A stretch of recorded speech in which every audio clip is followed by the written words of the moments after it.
Welcome to lesson 4 of the Better Online Events mini course by Thrive Themes. Today we're going to look at how to run an online physical class. So that's anything like yoga, Pilates, fitness, anything like that. A lot of people who have gyms or dojos where they do group training events are now finding that they have to bring this online somehow. Maybe you've already done it, but you're struggling with some issues. Maybe you really want to get around to do it.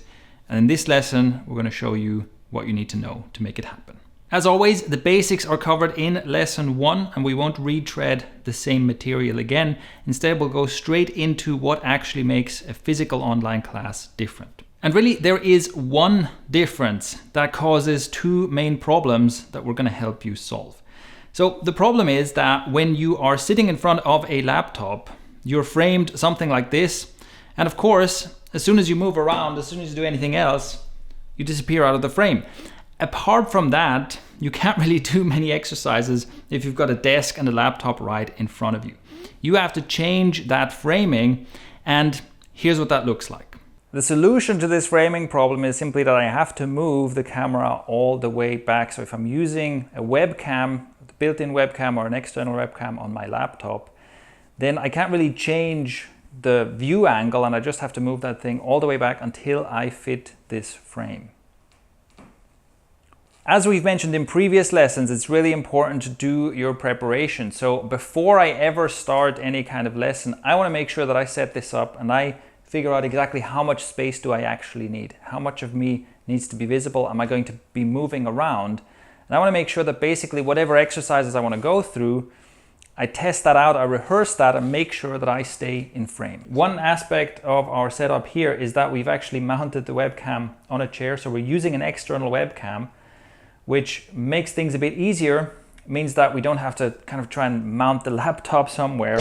We simply clip this on a chair, and anything, duct tape, tripods, chairs, anything like that will help you get this camera in the right place. And of course, if you only have the internal camera, then you'll have to pile chairs and boxes or something and put your laptop here in order to achieve the desired framing. Now, the main problem we'll have here that needs solving is the audio problem. Like we talked about in lesson 1, in general, the further away you are from your microphone, the worse the audio will sound. And now, because the microphone is all the way at the other end of the room, it's going to sound very echoey, it's not going to be clear at all, and it's going to pick up loads of background noise relative to my voice. So this is the main problem that we need to solve in this setup. Here are 3 easy ways to try and solve or improve the audio situation. One of the easiest and most cost-effective solutions is to use a Bluetooth headset. So this headset right here is just a cheap Bluetooth headset. And Bluetooth, because that means you don't have to worry about cables. I don't have to have a cabled connection between this and my computer. It will simply connect wirelessly.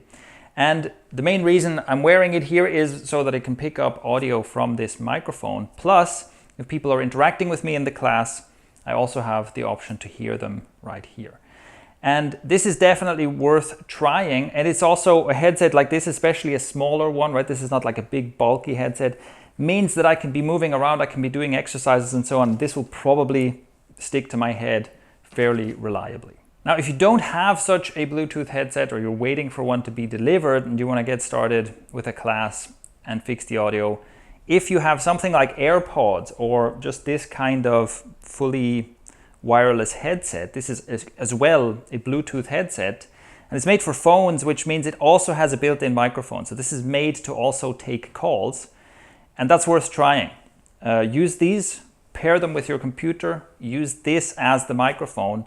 And even though this is probably not going to be as good because it's still like halfway across my face from where I'm talking, it's still way, way closer than the computer.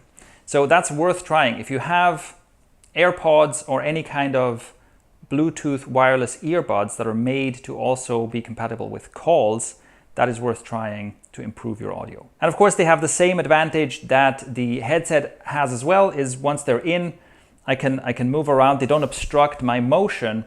And I can basically do my exercises. The microphone always stays in the same place relative to the audio source, which is my voice. And finally, solution number 3 is to use an external microphone. I'm using the Zoom H2 here, but this can be a stand-in for any kind of external microphone, any USB microphone, and simply with the longest USB cable you can find.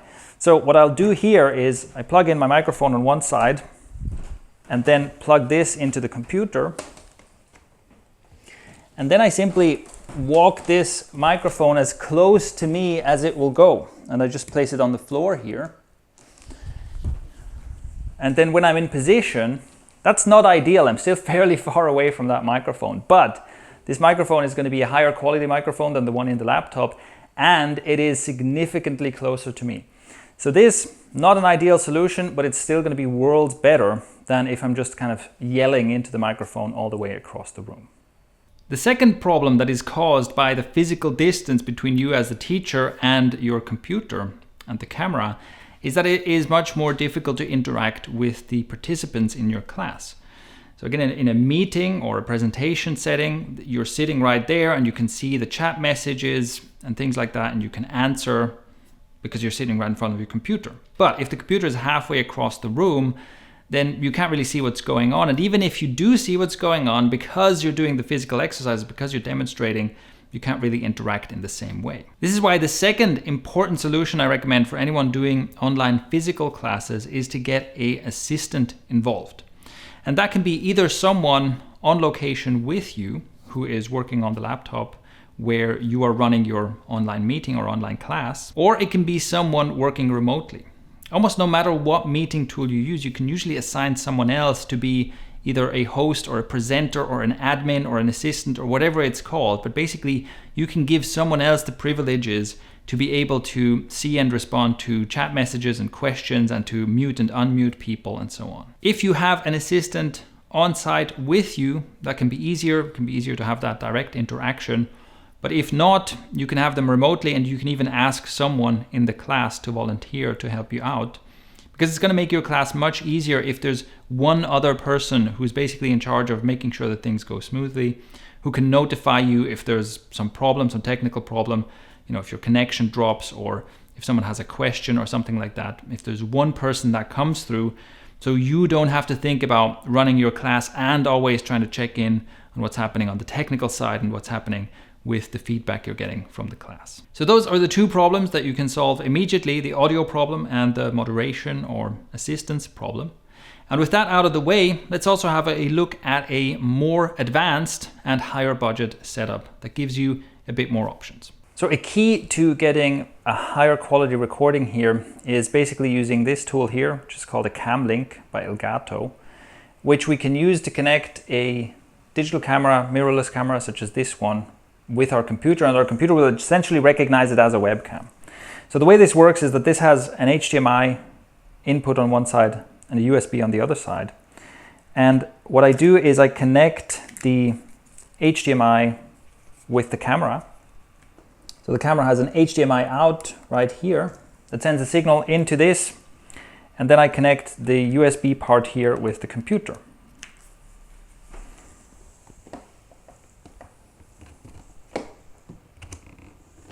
So what this does is it allows me to use this camera and have it recognized by the computer pretty much like a webcam. So in whatever calling tool or meeting tool you use, you will then be able to choose Cam Link 4K as your video source.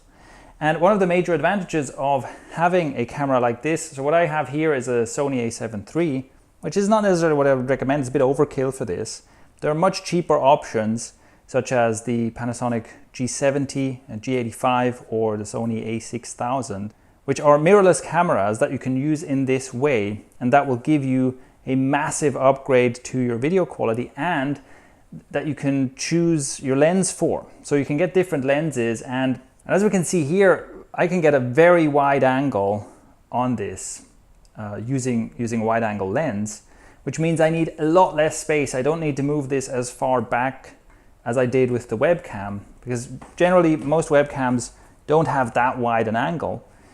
But the main thing is you have a choice, right? You have a choice where you can basically choose what kind of lens and what kind of angle you want to use.